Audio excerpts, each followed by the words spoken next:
An agreement has been reached between rival taxi associations in the city. Transport Minister Fikile Mbalula has just addressed the taxi industry following weeks and weeks of deadly violence over routes. More than 20 people killed since the dispute between Kata and Kodeta. That's just in July.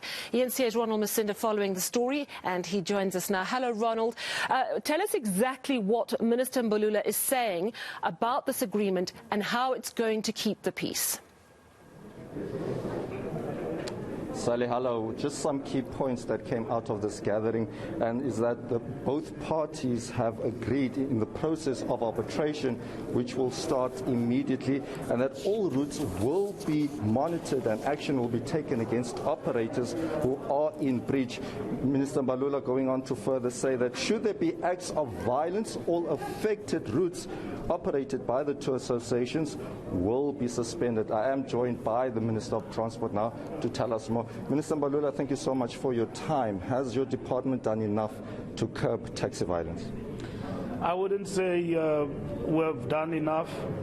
As this current generation, I think much has been done to curb the bloody taxi violence over the years. We are here where we are today because Comrade Dala Omar, Mac Maharaj, up to myself, ministers successive, have really laid the base.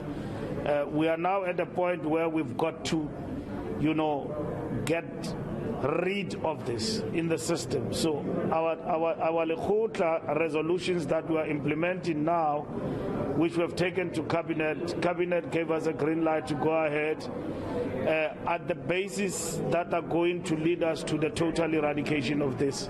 So we are under no illusions to think that out of this we have arrived. It is happening all over the country, but not in the way it used to happen.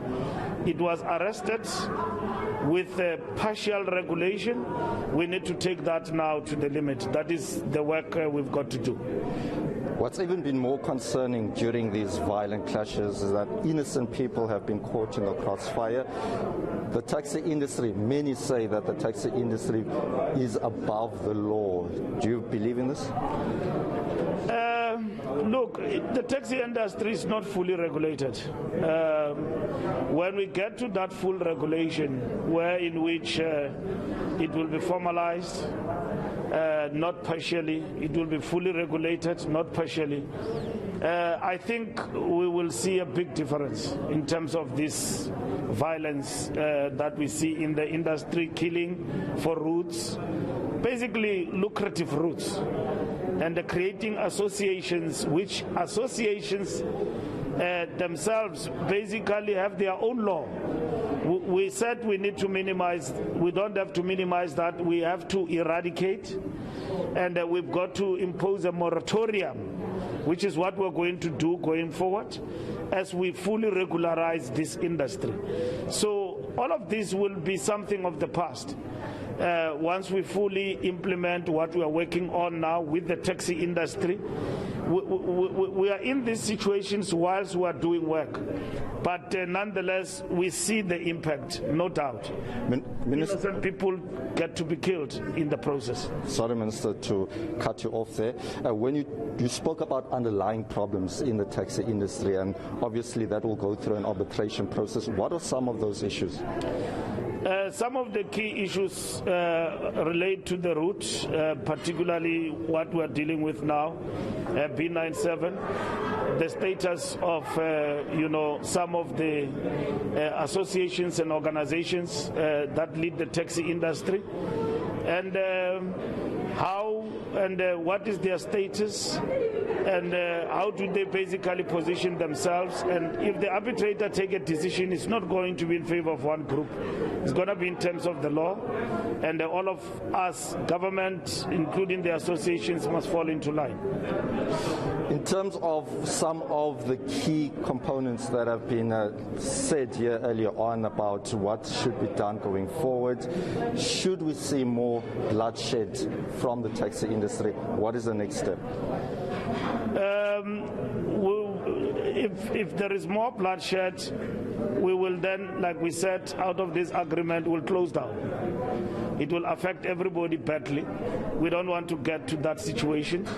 And we believe out of this, there is enough basis for everyone to retreat and to make sense of this, and then to give opportunity to the arbitration to finalize matters, and then everybody will be bound by the law to understand where they are going and what they need to do going forward. So it is like saying weapons down, ceasefire, and we don't expect anyone to get out of this. It will be very painful to get anyone getting out of this, but nonetheless, the police are continuing to doing a fantastic job to arrest the perpetrators, and this is what is important.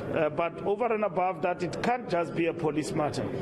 It's a matter that requires us to act, and this is what we're doing, being proactive, and we are working very hard with the provincial government to bring final closure to this sort of violence, that is killing many people here in the Western Cape. All right, lastly, on the issue of regulating the taxi industry, are there too many taxis? Should there be fewer taxis, given that a lot of people are operating without permits? The problem is that people are breaking the law.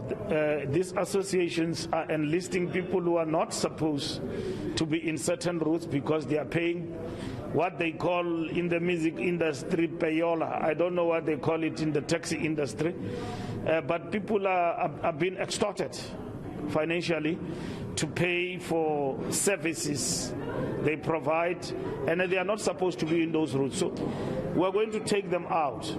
Obviously, we'll have to find a space for them because people have bought vehicles, they've paid this payola and these extortion fees, and which is what we need to deal with. There are many from all sides. There are many of these illegal operators that we need to deal with. And like we say now, in terms of the law, that is illegal, and anyone who breaches that, they will be deregistered.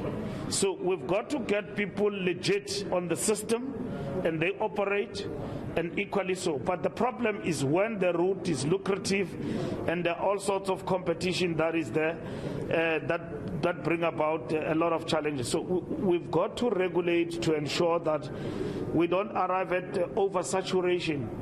There are limits, and this is what is important.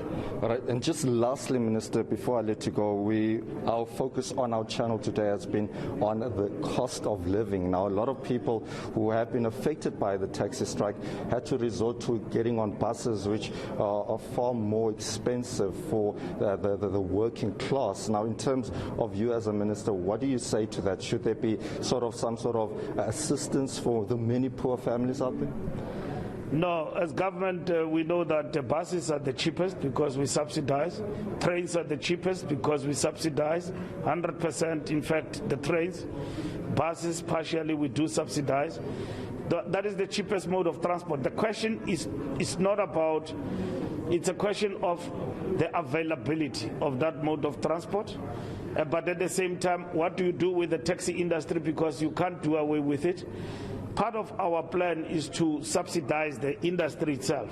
So there are terms that we are discussing with them about subsidizing the industry. So it's top on our agenda in terms of empowerment of the taxi industry.